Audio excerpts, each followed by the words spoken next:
আল্লামা সাঈদী এমন একটা জায়গায় পৌঁছে গিয়েছিলেন কোরআনের কথা বলতে বলতে, যে তিনি দিল্লির কথা কেন বললেন? দিল্লির কথা তো নাও বলতে পারতেন, লন্ডন পৌঁছাবেন বলতে পারতেন, আমেরিকা পৌঁছাবে বলতে পারতেন, কিন্তু আল্লামা সাঈদীর মুখের কথা অক্ষরে অক্ষরে পরিণত হয়েছে। তিনি বলেছিলেন, এমনও দিন আসবে ইন্দুরের গর্ত পড়াবার জন্য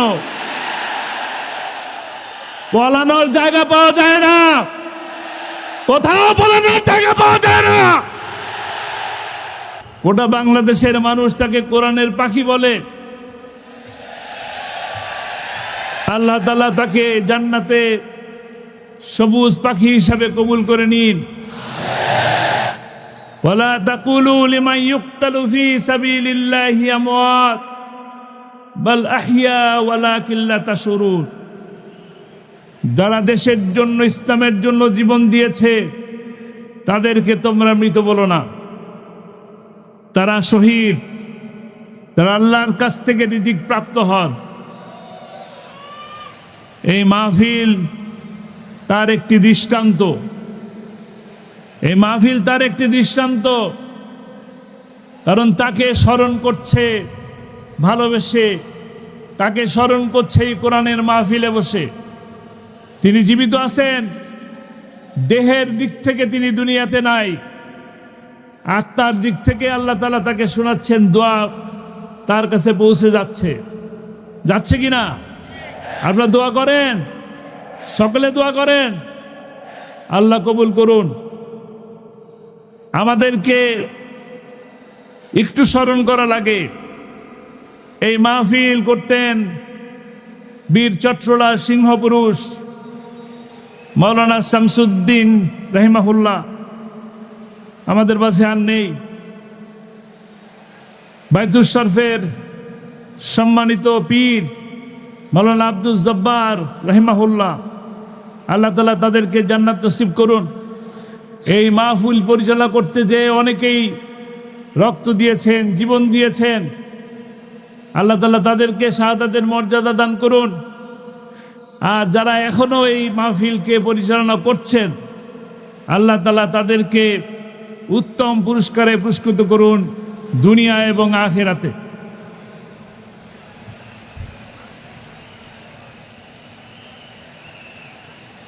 আমরা এই পৃথিবীতে বেশি দিনের জন্য আসি নাই।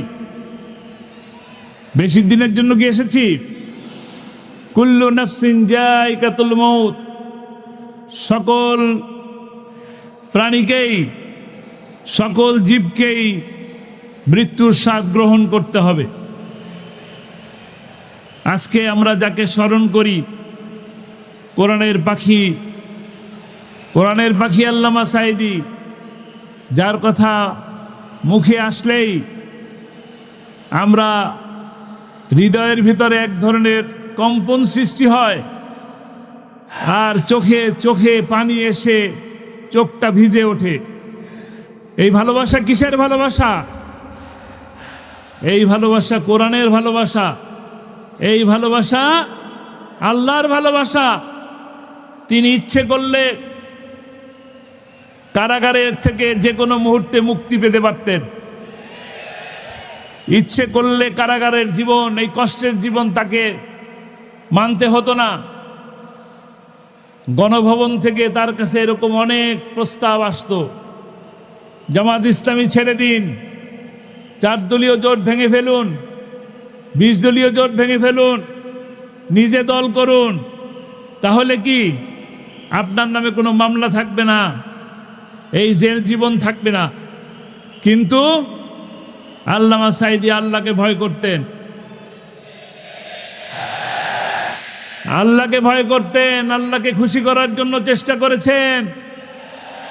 তার কোনো অপরাধ ছিল না, তিনি কোনো অপরাধ করেন নাই। 50 বছর বাংলাদেশের প্রতিটি জনপদে কোরআনের দাওয়াত পৌঁছে দিয়েছেন, কোরআনের কথা বলেছেন। কোরআনের কথা বলা যদি অপরাধ হয়ে থাকে, আল্লামা সাঈদী বলতেন 1000 বার ফাঁসির মঞ্চে যেতে প্রস্তুত আছি।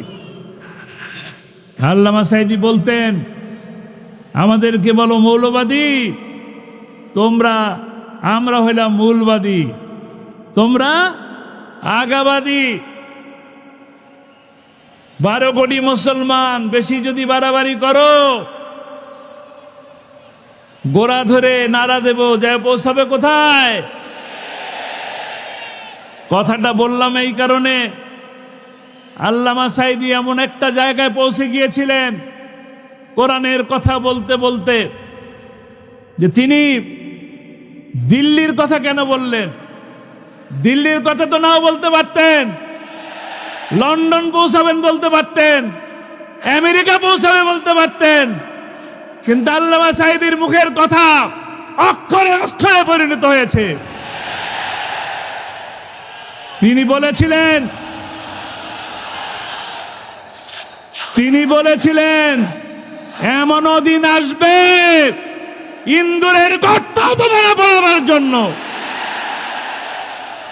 পলানোর জায়গা পাওয়া যায় না, কোথাও পলানোর জায়গা পাওয়া যায় না। আজকে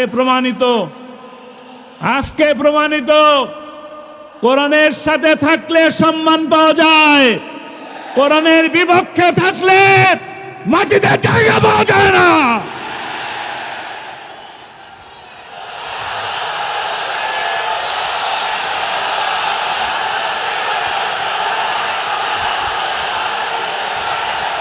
আল্লামা সাঈদী এই বীর চট্টলার মানুষকে আল্লামা সাঈদী সব থেকে বেশি ভালোবাসতেন। 26টি বছর এই মাহফিলের এই মঞ্চে কোরআনের দাওয়াত দিয়েছেন। তার অপরাধ যদি থাকতো তাহলে প্রতি বছর 10 জন 12 জন 20 জন করে এই মাহফিলের এই স্টেজের উপরে তার হাতে হাত রেখে অসংখ্য মুসলিম ভাই ইসলাম ধর্ম গ্রহণ করেছেন। অপরাধ ছিল না, অপরাধীরা পালায়। কারা পালায়? অপরাধীরা পালায়। হেলিকপ্টারে করে পালিয়েছে কারা? তারা চোর। আল্লামা সাঈদী চুরি করেন নাই, দুর্নীতি করেন নাই, 10 বছর এমপি ছিলেন, 1 পয়সার দুর্নীতি কোথাও খুঁজে পাওয়া যায় নাই। 71-এ ধুলা আর তুলবেন না, 71-এর ধুলা তুলবেন না। রাজাকার এখন বাংলাদেশের একটি রাজকীয় শব্দে পরিণত হয়েছে। আমাদেরকে ভয় দেখাবেন না, নিষিদ্ধের ভয় দেখাবেন না। জামাত ইসলামে নিষিদ্ধ করেন, জামাত ইসলামে নিষিদ্ধ করার কারণেই 4 দিনের ব্যবধানে গোটা বাংলাদেশ থেকে আপনারা নিষিদ্ধ হয়ে গেছেন।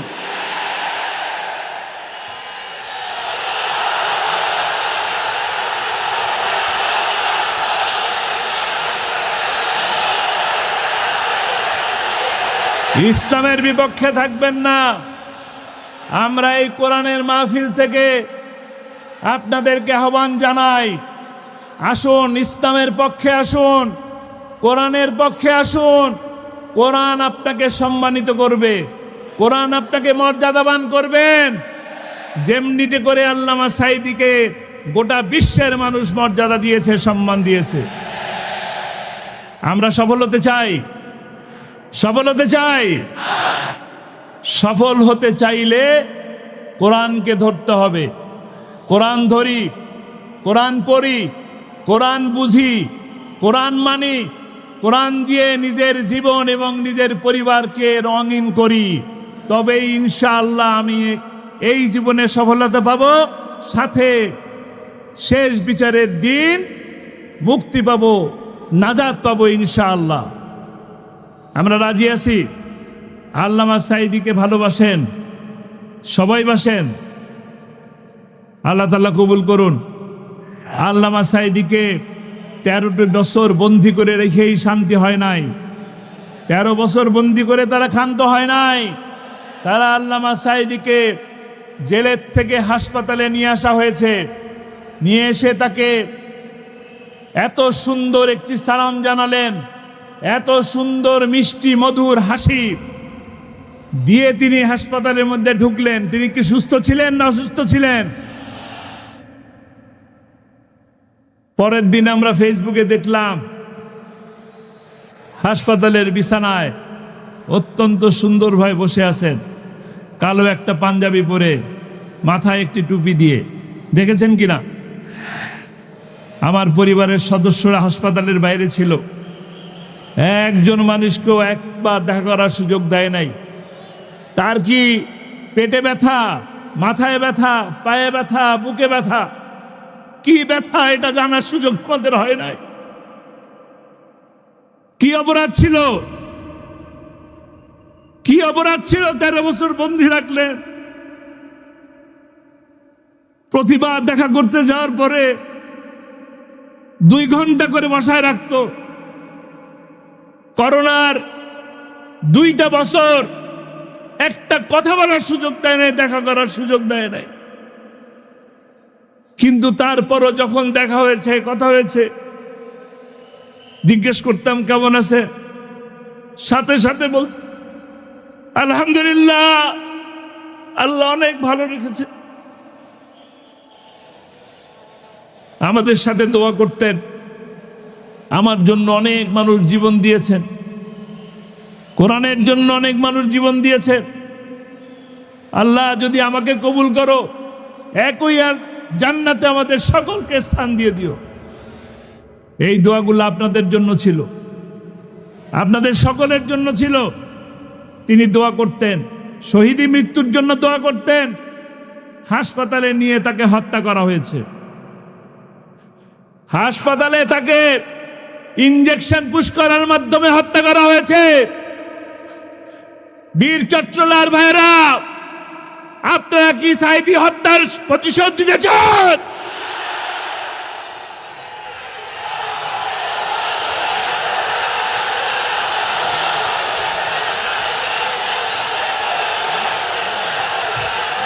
আমরা আল্লামা সাইদি হত্যার প্রতিশোধ দেব ইনশাআল্লাহ।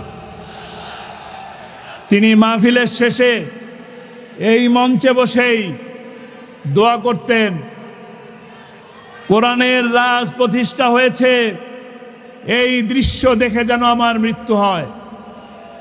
কোরআনের রাজ প্রতিষ্ঠার জন্য 50টি বছর বাংলাদেশের প্রতিটি আনাচে কানাচে কোরআনের দাওয়াত দিয়েছেন। তার স্বপ্ন পূরণ হয় নাই, এই স্বপ্ন এখন পূরণ করবে কারা?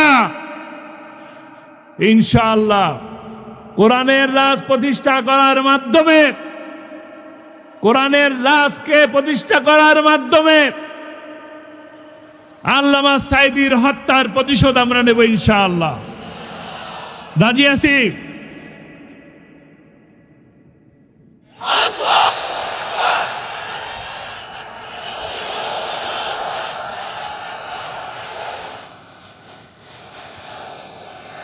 শহীদের রক্ত, কোন শহীদের রক্ত বৃথা যেতে দেব না ইনশাআল্লাহ।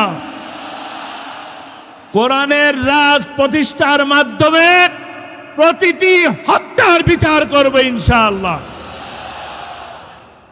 আল্লাহ তাআলা আমাদেরকে তৌফিক দান করুন। এই মঞ্চ অনেক আবেগের জায়গা।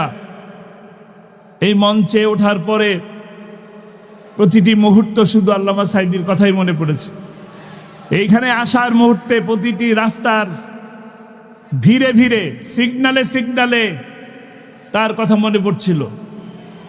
কোন জায়গা যাব, এই জায়গায় আমার বসার কথা নয়, এখান থেকে আমার কথা বলার কথা নয়, এখানে আল্লামা সাইদির থাকার কথা, এখানে আল্লামা সাইদির থাকার কথা।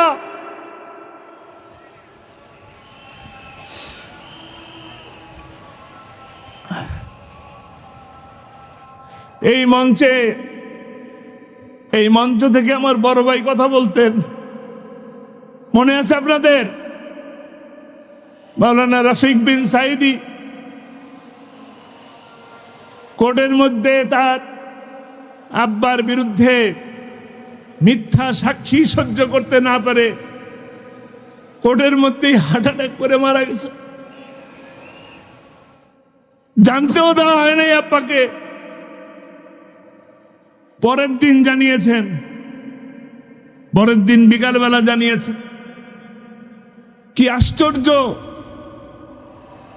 তারপরও কোর্ট চালিয়েছে এই মিথ্যাবাদীরা।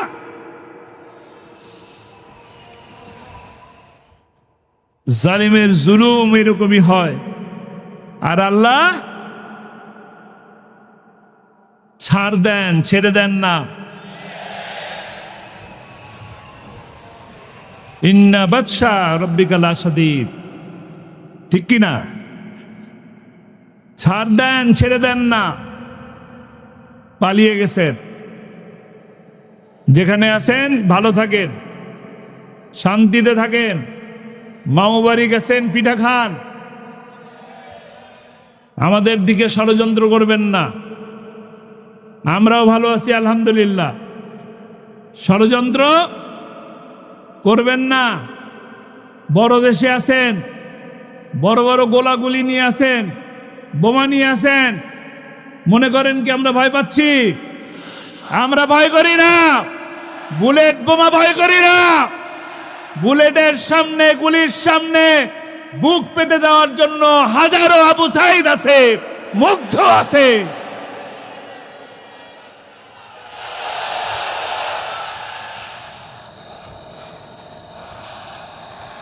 ইনশাআল্লাহ সময় আসছে, এই দিনই দিন নয়, আমরা কাঙ্ক্ষিত বিজয়ের কাছে যাব ইনশাআল্লাহ। কোরআনের রাজ প্রতিষ্ঠা করে ছাড়বে ইনশাআল্লাহ। কোরআনের রাজ আল্লামা সাঈদীর স্বপ্ন, সেই ইনসাফ ভিত্তিক একটি কল্যাণমুখী সমাজ, কল্যাণমুখী একটি রাষ্ট্র প্রতিষ্ঠার মাধ্যমেই আমরা এখান থেকে বিদায় নেব ইনশাআল্লাহ। নয়তো নয়, আন্দোলন করে যাব, রক্ত দেব, জীবন দেব, জেলে যাব, রিমান্ডে যাব, তবুও রাস্তা ছাড়বো না ইনশাআল্লাহ। কোরআনের পথকে ছাড়বো না। আল্লামা সাঈদীর দেখানো রাস্তায় চলে যাব ইনশাআল্লাহ। যদি মরতেও হয়, মরতে রাজি আছি, রাজি আছি ইনশাআল্লাহ। আল্লাহ তাআলা আমাদের সকলকে তৌফিক দান করুন। আমা তৌফিক ইল্লা বিল্লাহ। আসসালামু আলাইকুম ওয়া রাহমাতুল্লাহ।